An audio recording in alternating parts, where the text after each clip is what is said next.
परसों मेरे सामने एक 30 साल लड़की का वाकया आया। परसों नहीं, वाकया तो 2-3 महीने पुराना है। 30 साल की लड़की, 3 बच्चियां उसकी, शौहर को हार्ट अटैक हुआ, मर गया। अब आप बताओ यार, 30 साल की लड़की की तो अपनी शादी की उम्र है, किस कदर टेंशन है ना उसको, किस कदर टेंशन में होगी। वो अपना नहीं सोच रही, वो अपनी 3 बच्चियों का सोच रही है, इनका क्या बनेगा। अब क्या हो रहा है कि लोग बता रहे हैं कि जी उसके रिश्तेदार उसको ज़कात दे रहे हैं रमजान में। मैंने कहा इन बेगैरतों, माजरत के साथ थोड़ा मैं गुस्सा हो रहा हूँ, इन बेगैरतों को बोलो कि उसकी शादी का इंतजाम करो, ज़कातों पे नहीं टुकड़ों पे पालो। कब तक पलेगी ज़कातों के टुकड़ों पे यार, कोई इंसानों वाला काम करो तुम। उसके रिश्तेदार क्यों नहीं कर लेते उससे दूसरी शादी भाई, उसके देवर क्यों नहीं कर लेते, उसके चचे ताए क्यों नहीं कर लेते, जो शोहर के हैं चचे ताए वगैरह या कजन है वो क्यों नहीं कर लेते। ये 3 बेटियों को अजनबी पालेगा ये अच्छा है, या उसी के चचा ताए पाले वो अच्छा है। नहीं आ रही मेरा ख्याल है बात समझ में। ये जो मैं इतना पागल हो जाता हूँ ना 2 शादियों पे, मेरा दिमाग नहीं खराब है। आप सोसाइटी में जाके अजाब तो देखो, उसमें क्या गुजर रही होगी लड़की। ऐसी बेशुमार है हमारे इल्म में, 20 साल में बेवा हो गई, 22 साल में बेवा हो गई, बर्बाद हो गई जिंदगी उनकी। वो कह रहे हैं हम अपने आप को पाले, अपने बच्चों को पाले, और सोसाइटी क्या कर रही है, वो देवर का मखत ले जाके ज़कात दे रहा है उसको। अबे तू अपनी भाभी से शादी कर ले, अपने यतीम भतीजों को पाल ले यार तू। नहीं जी बीवी से डर रहा है, बीवी को बाप बना लिया यार तुम लोगों ने, उससे नहीं डर रहे तुम खुदा के अजाब से। मैं उससे कह रहा हूं देवर से तू अपनी भाभी से शादी कर ले, कह रहा है मेरी बीवी मारेगी। मैंने कहा छोड़ दे उस अजाब को यार, छोड़ दे, जो रखे जो तेरा साथ दे ठीक है, नहीं तो दफा करो यार उसको, लानत भेजो। जब तक ऐसे ढीठ नहीं बनोगे ना सोसाइटी तब्दील बोलो नहीं होगी। मैं अगर आपके सामने लिस्टें पेश करना शुरू कर दूं ना उन लड़कियों की जो जवानी में तलाक हुई है, बेवा हुई, जो जिनाकार बनी है, वो अपनी बच्चियों को बेचने पर मजबूर हुई है, तो तुम खून के आंसू रोगे यहां बैठ के। एक औरत का ख्याल किया जा रहा है, मेरी वाइफ नाराज हो जाएगी, सोसाइटी जाए भाड़ में भले, तबाह हो जाए, जिना पहले सोसाइटी में। तो मुझे मैं ऐसे लोगों को जानता हूं, 90 की बात है, 90। अब मैं पूरी डिटेल नहीं बताऊंगा, वो समझ जाएंगे मेरे बारे में बात हो रही है। 90s के शुरू में केस मेरे पास आया, 2 जवान लड़कों की शादी हुई। एक की उम्र मेरा ख्याल है 20 साल होगी, एक की उम्र 21 साल। उनको लव मैरिज हुई, दोनों भाइयों की लव मैरिज हुई। लड़की की उम्र मेरा ख्याल है 17-18 साल की थी, और दोनों की ना, दोनों भाइयों को कहीं लव हुआ तो अब्बा के 2 ही बेटे थे, उन्होंने दोनों की कर दी शादी। बड़ी अच्छी जिंदगी, दोनों भाई एक घर में रह रहे, उनकी बीवियां भी एक घर में। अब क्या हुआ है कि जी एक को कैंसर हो गया, वो मर गया। 3-4 साल के बाद ना 3-4 बेटियां हो गई, और बेटियां भी बेटे की लालच में होती हैं, वरना इतनी बेटियां आजकल कोई पैदा नहीं करता। तो 3 बेटियां हो गई लगातार, कि अब अगले साल लड़का आ जाए, हो गई 3 बेटियां लगातार हो गई, और लड़के की हो गई कैंसर से डेथ। 1990 से लेके ना आज तक वो लड़की ऐसे ही बैठी हुई है। उसकी उम्र कितनी थी जब वो बेवा हुई है? 20 या 21 साल, समझ रहे हो? इंतहाई खूबसूरत लड़की, 20-21 साल की। 3 अब क्या हो रहा है कि वो बेटियां पाले या वो अपने आप को पाले? सोसाइटी को उस पे तरस, बोलते क्यों नहीं भाई? नहीं यार, लोग जा रहे हैं ताजियत के लिए, अयादत के, ताजियत के लिए, बेवा हो गई, कुछ लिफाफा दे के आओ। मैं उस वक्त, मैं बच्चा था उस वक्त, मैं कह रहा था इन बेगैरतों को बोलो उस देवर से इसकी शादी कराते हैं तो उसी घर में रहता है। बताओ इसकी कहीं अजनबी जगह पे होगी तो सौतेली बेटियों पे कैसे इतमाद किया जाएगा?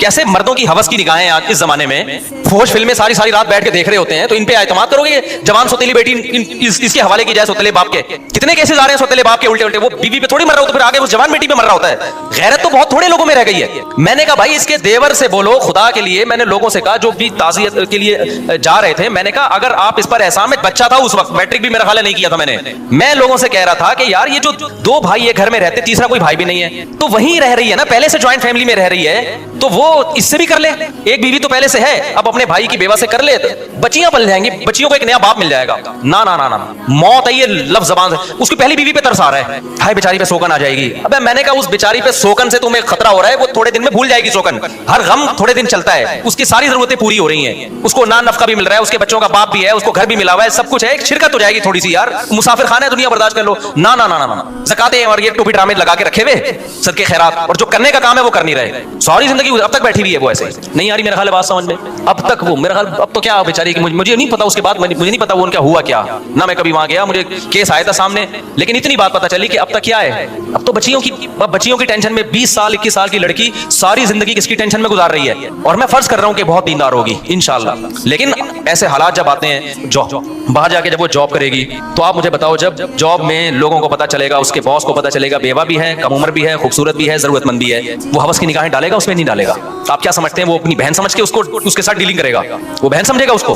कितनी जरूरतमंद खवातीन हैं, लड़कियां हैं जिन्होंने जॉब की है, आपके सामने अपने दिल का राज थोड़ी आगे बताएंगी। वो तो हमें आगे बताती है कि हमारा बॉस हमारे साथ करके आ रहा है। कहती है हम अपने बाप को नहीं बता सकते क्योंकि अब्बा जॉब से हटवा लेगा हमें। रेप हो रहे हैं उनकी इज्जतों से खेला जा रहा है। फिर बात तो ऐसे होते हैं कि उनको भी चस्का लग जाता है गुनाह का, यार ये पैसा कमाने का आसान रास्ता है। तो इसलिए भाई सोसाइटी पे तरस खाओ। हम कोई बेवकूफ नहीं है जो 4-4 शादियों की बात करते हैं। हमारा कोई दिमाग खराब नहीं हो गया, आपकी 4 शादियों से हमें कोई फायदा नहीं है। लेकिन अगर इसको रिवाज नहीं डाला, खुदा की कसम नस्लें तुम्हारी भुगतेंगी और तुम्हारी नस्लें बर्बाद हो जाएंगी। इस तरह से किसी की बातों में ना आओ। इब्राहिम अलैहिस्सलाम खड़े हुए ना कौम के खिलाफ, उन्होंने कहा मैं इन पत्थरों को नहीं पूछ सकता भाई, मैं खुदा को मानता हूं, लेकिन खुदा की कसम हम भी पत्थरों को ही पूज रहे हैं। एक पत्थर हाथ से बना हुआ होता है, एक पत्थर है कल्चर का पत्थर, कल्चर का बुत। हम खुदा को छोड़ के उस कल्चर के बुत को की इबादत कर रहे हैं। कल्चर को उठा के फेंक दो, हमें अल्लाह ने इस्लाम दिया है। देखो यूरोप में जब तबाही आई है ना, पहली जंग अजीम दूसरी जंग अजीम में मर्द मर गए थे उनके, औरतें बहुत मर्द मार्केट से क्या हो गए शॉर्ट, उनके पास कोई हल नहीं था इसका, तो उन्होंने औरतों को जिना पे लगा दिया।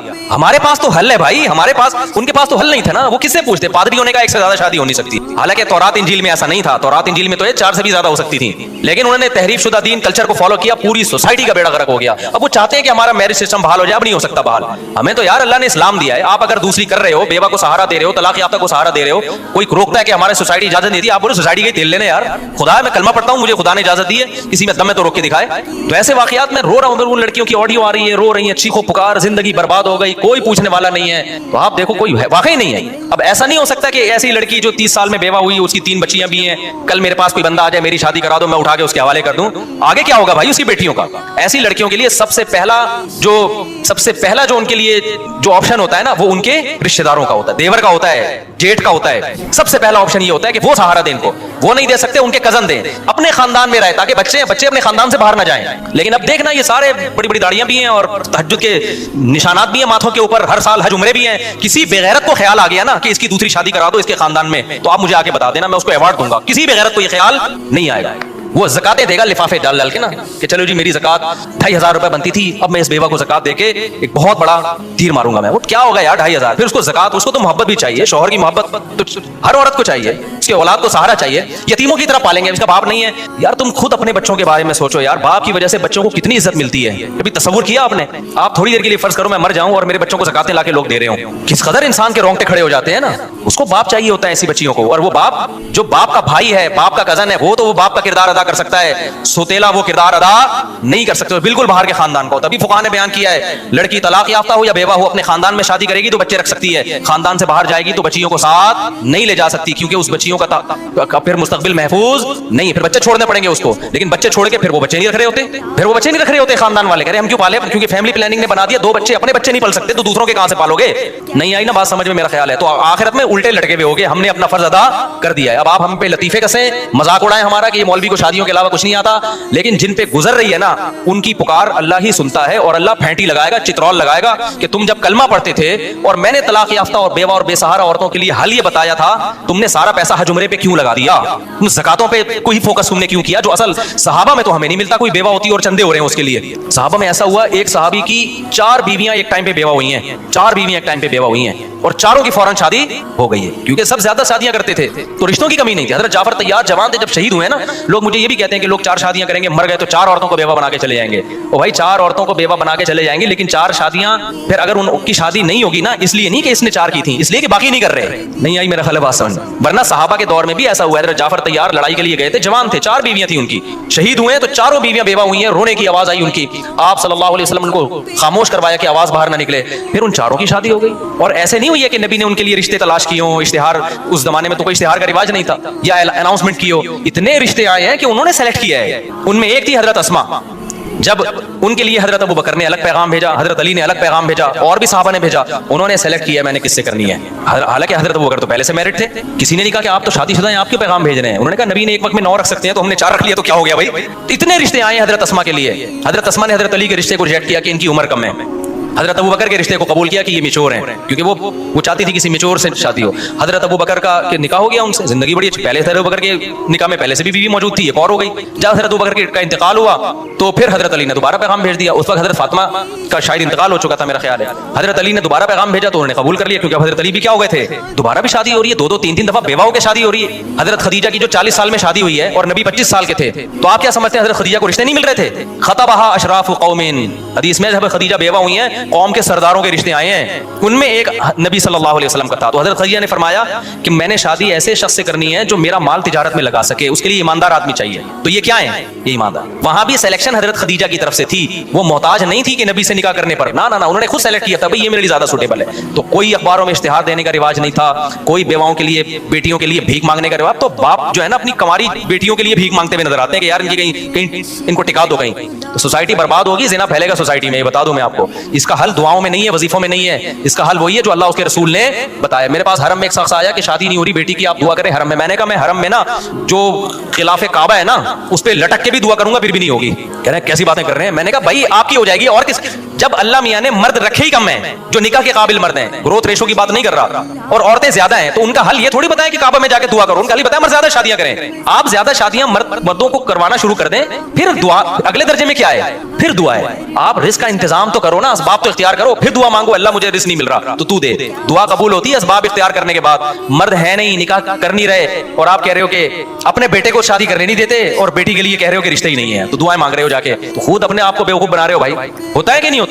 बाप अपने बेटे को करने नहीं दे रहा शादी और बेटी के बारे में कह रहे रिश्ते क्या है ही नहीं, मैं दुआएं मांग रहा हूं अल्लाह से। अल्लाह कहेगा ना तू किसी और की बेटी को तो निपटा नहीं रहा, अपनी बेटी के बारे में क्या कर रहा है? तो दूसरा भी यही कर रहा है कि वो अपने बेटे को नहीं करने दे रहा। तो असबाब इख्तियार जब तक नहीं करोगे मामला हल नहीं होगा। तो मैं इसमें बहुत सेंसिटिव हूं, मैंने हालात देखे हैं, समझ रहे हो, जो हालात मैंने बूढ़ों के देखे हैं, ब्रेन हेमरेज से मरते हुए देखे हैं। हम इसी सोसाइटी में पैदा हुए भाई, कोई मरीज से आए हुए लोग नहीं, अपने रिलेटिव्स में देखे हैं और अब भी नजर आ रहे हैं। आए दिन मैंने तो फोन सुनने छोड़ दिए इसी वजह से यार, डिप्रेशन का मरीज बनता है यार। इतनी लड़कियां, इतनी औरतें जो जिनकी चीखो पुकार है ना, जितने माँ बाप हैं। एक दफा मैं गया किसी के घर, उस बूढ़े पे मुझे इतना रोना आ रहा था, उसकी बच्ची जवान तलाक आके घर बैठ गई। वो बूढ़ा आदमी ने पूरा ना एक कमरा जहेज से जमा किया हुआ है, मुझे दिखाया यार मुफ्ती साहब इस बच्ची की शादी करा दो। पूरा यार उसका कबाड़ खाना बना हुआ था बेचारे का, वो गरीब ने अपना ना जोड़ जोड़ के, लोग कहते हैं ना जहेज की वजह से शादी नहीं हो रही, जहेज ना होने जो उसका पूरा कमरा है वो कबाड़ इसलिए कह रहा हूँ कि पुराना हो गया था। मुझे इतना तरस आ रहा है यार, ये क्या है, यानी क्या करें इसके? गन पॉइंट पे थोड़ी हम किसी की करा सकते हैं। क्यों? जब एक करनी है ना तो मैयार बहुत ऊंचा होता है, दूसरी पे हो जाता है, दूसरी पे वो देने के लिए तैयार नहीं, क्यों रिवाज नहीं है। वो कहेगा यार पता नहीं, और करेगा तो कोई देगा ना, वो तो कोई कर ही नहीं रहा तो देगा कहाँ अगला। और जो करने की सोचता है ना उसका मैयार इतना ऊंचा है, उफ कह रहे तो मैं दूसरी कर रहा हूँ इतनी टेंशन में, तलाक याफ्ता से कर लूं। उसको मैयार ये है कि उसको कोई बॉलीवुड की एक्ट्रेस चाहिए, उसको सना खान चाहिए उसको, या उस जैसी कोई। समझते हो कि नहीं समझते? ऐसा नहीं होता मेरे भाई, ऐसा नहीं होता। तो अल्लाह के लिए काम शुरू कर लो, सोसाइटी को उठा के क्या करो, ऐसे की तैसे अच्छी नीयत से करो। बेहतर तो ये तलाक याफ्ता बेवा से करो। बेगम रुकावट बन रही है, उसको इज्जत हो, मोहब्बत हो, बोलो बेगम मुझे पता है आपका गम है लेकिन सोसाइटी की नीड है ये जरूर। और छुपन छुपाई नहीं खेलो शादियों में, ठीक है? जिना से तो बच जाता है आदमी छुप के शादी करने में, लेकिन खानदानी आदमी वही होता है यार, है तो है ऐसी की तैसी यार, उसके भी वही हुकूक है जो इसके हुकूक है। ये छुपन छुपाइयों वाले मामले ना ज्यादा अरसा चलते हैं, बीवियों को जब लटका के छोड़ देते हैं इसमें, कुछ दिन के बाद जब दिल भर गया तो बोझ लगने लगती है, उसको निकालने के चक्कर में होता है। ये गैर खानदानी लोगों की हरकतें होती हैं। खानदानी आदमी कहता है जब मैंने शादी की है तो ऐसी की तैसी, मेरे कतले बना के मार दो, मुझे भुगते से जो है ना सिरी पाई मेरे अलग कर दो, किया है मैंने, जाओ जो मर्जी करना है करो। इसमें चंद दिन टेंशन होगी, पूरी जिंदगी सुकून से गुजरेगी। ससुराल को पता चल जाएगा भाई ये बहुत डीट है इस मामले में। हमने भी शुरू में टेंशन में टाइम गुजारा, अल्लाह का शुक्र हम टेंशन से अल्लाह ने बचा लिया, अल्लाह बचाए ही रखे। मुझे अल्लाह में ऐसे भी बहुत डर लगता है, अल्लाह कहेगा तू बगैर टेंशन की अच्छा तो इसलिए अल्लाह ने बचाया हुआ है। लेकिन हमने बड़ी टेंशनें उठाई हैं, ऐसा नहीं हो गया। उसमें यही था कि यार हो गया तो हो गया, स्टाइल ही थी, मर जाएंगे ना, जो मर्जी करना है कर लो यार, जो हो गया हो बस हो गया, एक्सक्यूज मी सर हो गया, ठीक है ना। इसके बगैर चलता नहीं है, इसमें टेंशन है वक्ती है, उसके बाद सुकून है। मेरे पास ऐसे लोग आए दूसरी की बहुत टेंशन में, यार हम तो अब छोड़ दूं नहीं। मैंने कहा यार अगर ये कंफ्यूज वाली जिंदगी गुजारी ना डिप्रेशन से मर जाओगे। अब तो जो हो गया क्या है बोलो, हो गया, मार दो, फेंक दो, नाले में लाश बहा दो, कुछ भी करो, बस जो होना था क्या है हो गया। और मैंने कहा घर से बंदूकें छुपा दो, ऐसा ना हो, क्योंकि ऐसे केसेस भी हुए, बेगम ने वो आई दिया बंदा, खुद जेल हो गई फिर बेगम को। लेकिन जिस बात में ना औरत को आहिस्ता से बोल रहा हूँ कुछ सीखना लगी गई तो भाई, और उसको बेगम को बता दो मैं मर जाता तो भी तो सब्र आ जाता ना। और औरत को चाहिए भाई, ठीक है औरत को तकलीफ होती है लेकिन दूसरी औरतों का भी तो ख्याल करें ना यार, वो भी तो इंसान है। मैं ऐसे वाकयात भी जानता हूँ। एक बंदे को मैंने कहा करो, तुम्हारी बेगम बेवा हो गई, तुम्हारे बच्चे भी ऐसे ही रुलेंगे। उसने कहा कुछ नहीं होता, वो बेवा वाकई हो गई। अब तो मैं किसी को ये भी नहीं कहता, मैंने कैसा ना हो ये मर जाए, वो एक्सीडेंट से मरी गए, वही हुआ, उनके बच्चों को भी कोई पूछने वाला नहीं। तो ये सारा सोसाइटी ने बेकार एक हिसाब किताब शुरू कर दिया है। शुक्र करो तुम जवान हो, अभी ये बातें सुनने को मिल रही हैं। कितने बूढ़े मेरे पास आए, काश मुफ्ती साहब 10 साल पहले हम आपके बयान सुन लेते, काश सुन लेते।